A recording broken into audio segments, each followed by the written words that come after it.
நான் ஒரு நண்பர சந்திக்கிறேன்.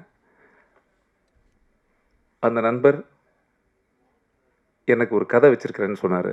நான் எப்பவுமே கொஞ்சம் அட்வைஸ் பண்ணுவேன். வீட்ல பொண்ணு நல்லா இருக்குதா? படம் எடுக்குறீங்க. போச்சுன்னா போயிரும் பார்த்துக்குங்க. எங்க அம்மா சொல்லும், "வீட்ல யாராவது வந்தா கெடுத்துட்டியா?" டீ வச்சு குடுத்து அட்வைஸ் பண்ணி அனுப்புவேன்.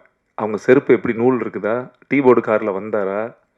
இதெல்லாம் நான் ஏன்னா ரூ. 100 சம்பாரிக்கிறது ரொம்ப கஷ்டம்.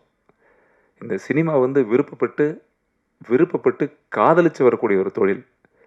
இது ரியல் எஸ்டேட்ல போட்ட மாரி வந்தா அது எதிர்பார்க்க முடியாது இதுல.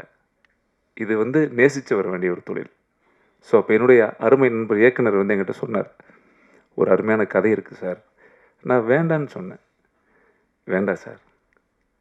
ஏன்னா, போராடணும். வியாபாரத்துல இருந்து ஒரு நடிகருக்கு படம் எடுக்கிறது, அது ஒரு தன்மை. அது உங்களுக்கு தெரியும்னு நெனைக்கிறேன். ஒரு படம் எடுக்கும் பொழுது, ஒரு வியாபாரன் அப்படின்னு நம்ம ஒரு லிஸ்ட் போட்டு வச்சிருப்போம். அது தியேட்டர் வரைக்கும் பேசும். ரிலீஸ் வரைக்கும் பேசும். ஸோ, அந்த மாரியான சூழல்ல, அவரு என்ன கேட்கும்போது நண்பனாக, ஒரு தோழனாக நான் அவருக்கு சொல்ல வேண்டிய கடமை என்ன? அக்கறை தான். எனக்கு ஒரு அட்வான்ஸ் கிடைச்சா போதும், எனக்கு ஒரு படம் கிடைச்சா போதுங்கிறதெல்லாம் தாண்டி, சக கலைஞனாக, நான் அவருக்கு அக்கறையின் காரணமா தான் சொன்னேன். அப்புறம் போயிட்டாரு. அப்புறம் திரும்ப வந்து என்கிட்ட ஒரு புக்கு குடுத்தாரு. "சரி நீங்க கதை தான் கேட்க மாட்டீங்க. இந்த புக்கு படிங்கன்னாரு." நான் படிச்ச உடனே, நான் அப்படியே அந்த வாழ்க்கைக்குள்ளேயே போயிட்டேன் நானு. அந்த ஒரு வாழ்வியல். அப்பா! என்ன ஒரு அருமை கனமான கதை இது. அப்படியே நான் எனக்கு என்ன சொல்றதுன்னே தெரியல. இந்த ரஞ்சித் இல்ல. நான் இன்னும் கொஞ்சம் அதில மெனக்கெட்டுருக்கணும்னு தோணுச்சு எனக்கு. நான் அவர்ட்ட சொல்லிட்டே இருப்பேன். "இன்னும் நான் மெனக்கெட்டுருக்கணும் சார். இன்னும் நம்ம நெறைய உழைச்சிருக்கணுமோ இதுல." எனக்குள்ள அந்த குறை அன்சாட்டிஸ்ஃபைடு. ஏன்னா, அந்த அவரு அவரு அவரு அவரோட படைப்பு அவ்வளவு பாரமா இருந்தது, கனமா இருந்துச்சு. அதுல அதுல இருக்கிற ஒரு ஒரு பாத்திரங்களும் நான் அந்த ரவிச்சந்திரன் ஒரு விஷயத்த படிச்சுட்டு, அங்க நான் தெரியவே இல்ல. நான் இமிடியேட்டா சார் ஷூட்டிங் போலாம் சார் இது.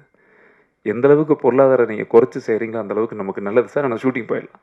சூப்பரா இருக்கு சார். கதை நல்லா இருக்கு. கதையா நல்லா இருக்கு. ஏன் சார் என்ன யோசிச்சீங்க? எவ்வளவோ பெரிய நடிகர்லாம் இருக்காங்க. கொஞ்சம் நீங்க இந்த கதைய யார்ட்டயாவது ட்ரை பண்ணியிருந்திருக்கலாமே அப்டின்னாரு. அவரு சொன்ன பதில் கேட்டு தான் எனக்கு ரொம்ப ஷாக் ஆயிட்டேன். சார் நான் வந்து ஒரு வியாபாரத்தோட முயற்சி பண்ணியிருந்தேன். அந்த கதைய வச்சுட்டு நான் எங்க வேணா எப்படி வேணா போயிருந்திருக்கலாம். என் மனசுக்குள்ள இந்த கதைய நான் எழுதும்போது, அந்த சம்பவத்த பேப்பர்ல படிக்கும்போதும், எனக்கு உங்க முகம் ஞாபகம் வந்தது. அப்படின்னு சொன்னாரு. எனக்கு அதுவே thank you so much sir. பெரிய விஷயம். ஏன்னா இந்த எத்தனையோ கோடி கலைஞர்கள்ல ஒரு நல்ல கதை எழுதி, அதுல என்னுடைய முகம் உங்களுக்கு வரும்போது எனக்கு ஒரு சந்தோஷம் தானே அதுல. எனக்கு ஒரு பெரிய மகிழ்ச்சி அது.